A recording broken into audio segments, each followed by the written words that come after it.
1,00,000 കോടി രൂപയുടെ വികസനം കിഫ്ബിയിലൂടെ ധനലഭ്യത ഉറപ്പാക്കി കേരള സർക്കാർ. കിഫ്ബി. പെരുമ്പളം പാലം ഉദ്ഘാടനം ചെയ്തുകൊണ്ട് മുഖ്യമന്ത്രി സംസാരിക്കുന്നു. തത്സമയ സംപ്രേഷണം. സുഗമമായി ജലഗതാഗതം നടക്കണം. ആ ജലഗതാഗതത്തിന് തടസ്സം വരാതെ 55 മീറ്റർ നീളമുള്ള 3 ബൗ സ്ട്രിങ് ആർച്ച് സ്പാനുകളും എല്ലാം കൂടി ചേർത്താൽ 1.5 കിലോമീറ്ററോളം നീളത്തിലാണ് ഈ പാലം ഇതിൻ്റെ നിർമ്മാണം പൂർത്തീകരിച്ചിരിക്കുന്നത്. ഇവിടെ ഈ പാലത്തിൻ്റെ കാര്യത്തിൽ ഇവിടെയുള്ള പ്രദേശവാസികൾ മാത്രമല്ല, ഇത് ഇപ്പോൾ തന്നെ വലിയ തോതിൽ ടൂറിസ്റ്റ് ആകർഷണ കേന്ദ്രമായി മാറിയിട്ടുണ്ട്. ഒരു ടൂറിസ്റ്റ് ഡെസ്റ്റിനേഷനായി മാറുന്ന നിലയാണ് വന്നിട്ടുള്ളത്. അതുകൊണ്ട് തന്നെ ഈ മേഖലയുടെ ടൂറിസം സാധ്യത വലിയ തോതിൽ വർദ്ധിപ്പിക്കുന്നതിനും അതിൽ വലിയ മുന്നേറ്റം നടത്തുന്നതിനും ഈ പാലം സഹായകം. അപ്പോൾ ഇത് നാട്ടുകാരുടെ ചിരകാല അഭിലാഷത്തിൻ്റെ സാഫല്യത്തിൻ്റെ നിമിഷമാണ്. ഇവിടെ സാധാരണ ചിലരെല്ലാം പറയാൻ ശ്രമിക്കുന്നൊരു കാര്യമുണ്ട്. ഇതിലൊക്കെ എന്താ കാര്യമുള്ളത്, ഇതൊക്കെ ഏത് സർക്കാരായാലും ചെയ്യാൻ ബാധ്യപ്പെട്ടതല്ലേ, ഇതിൽ പ്രത്യേകമായി എന്താണ് ഉള്ളത്, ഏത് സർക്കാരായാലും ചെയ്യുമോ? അതാണ് നമ്മളെപ്പോഴും ചിന്തിക്കേണ്ട കാര്യം. 2016 മുൻപുള്ള കേരളത്തിൽ നമുക്ക് വലിയ തോതിലുള്ള തിക്താനുഭവങ്ങളുണ്ട്.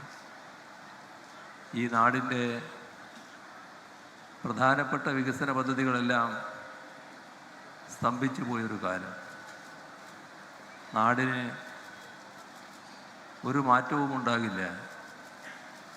എൻ്റെ നാടിങ്ങനെയായിപ്പോയി, ഇവിടെ ഒരു പദ്ധതിയും വരില്ല എന്നെല്ലാം ആളുകൾ ശപിച്ചു കഴിഞ്ഞിരുന്നൊരു കാലം.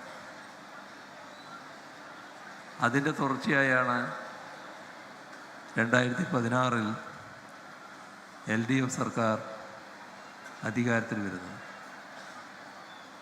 ആ ശാപ അന്തരീക്ഷമേ മാറിപ്പോയി.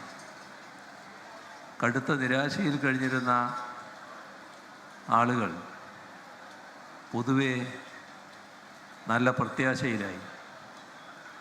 എങ്ങനെയാണത് വന്നത്? വെറും വാചകങ്ങൾ കൊണ്ടല്ല. നമ്മുടെ നാട്ടിൽ നടക്കില്ല എന്ന് കരുതിയ പദ്ധതികൾ, അതും വൻകിട പദ്ധതികൾ ഓരോന്നോരോന്നായി നടപ്പാകുന്ന നില വന്നു. ഇപ്പോൾ വിശദാംശങ്ങളിലേക്കൊന്നും കടന്നു പോകുന്നില്ല. 2016 നമ്മുടെ കേരളത്തിൽ നാഷണൽ ഹൈവേ ഏതെങ്കിലും തരത്തിൽ യാഥാർത്ഥ്യമാകുമെന്ന് ആരും കണക്കാക്കിയിട്ടില്ല. നാഷണൽ ഹൈവേക്കാർ പോലും കണക്കാക്കിയിട്ടില്ല. അവർ പോലും നാട് വിട്ടുപോയതാണ്. ഇപ്പോൾ നിങ്ങൾ കാണുന്നുണ്ട്, നാഷണൽ ഹൈവേ അതിവേഗതയിൽ പൂർത്തീകരിക്കപ്പെട്ടുകൊണ്ടിരിക്കുന്നു.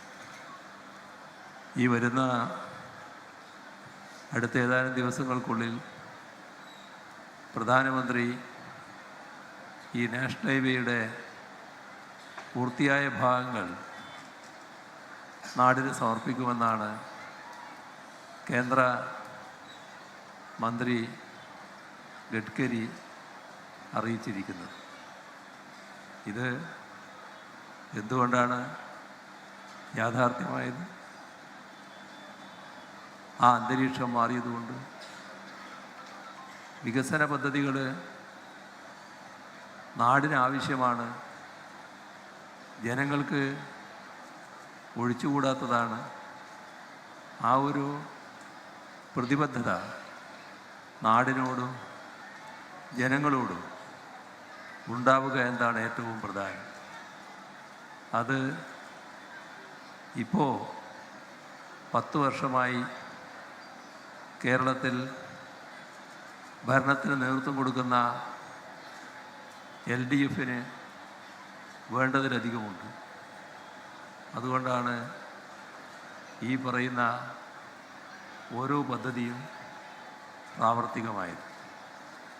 നമ്മുടെ കേരളത്തിൽ ഇതുമാത്രമല്ല, നാഷണൽ ഹൈവേ മാത്രമല്ല, വളരെ കാലമായി മുടങ്ങിക്കിടന്ന ഒരു പദ്ധതിയായിരുന്നു ഗെയിലിൻ്റെ പൈപ്പ് ലൈൻ.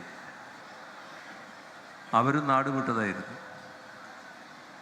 കുറേ കാലം മുൻപ് തന്നെ 2016 ശേഷം ആ പൈപ്പ് ലൈൻ യാഥാർത്ഥ്യമാക്കാനുള്ള നടപടികൾ തുടങ്ങി.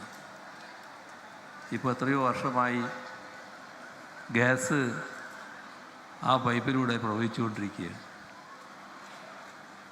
നമ്മുടെ നാട്ടിൽ ഉപേക്ഷിക്കേണ്ടി വന്ന ഒരു പദ്ധതിയായിരുന്നു power highway, Edamon Kochi power highway. നാട്ടിലേക്കുള്ള വൈദ്യുതി കൊണ്ടുവരാനുള്ള ലൈനാണ്. ഉപേക്ഷിച്ച് പവർ ഗ്രിഡ് കോർപ്പറേഷൻ സ്ഥലം വിട്ടു. 2016 LDF സർക്കാർ വന്നപ്പോൾ അവരെ തിരിച്ചു വിളിച്ചു, പണി ആരംഭിക്കാൻ പറഞ്ഞു. ഇപ്പോൾ ആ ലൈനിലൂടെ വൈദ്യുതി പ്രവഹിക്കുന്നു. ഇതൊക്കെ നേരത്തെയുള്ള എതിർപ്പുകാർ നാട് വിട്ടതുകൊണ്ടല്ല, അവർ കേരളത്തിൽ തന്നെയുണ്ട്. ഒരു ഗവൺമെൻറ്റിൻ്റെ പ്രാഥമിക ബാധ്യതയുണ്ട്.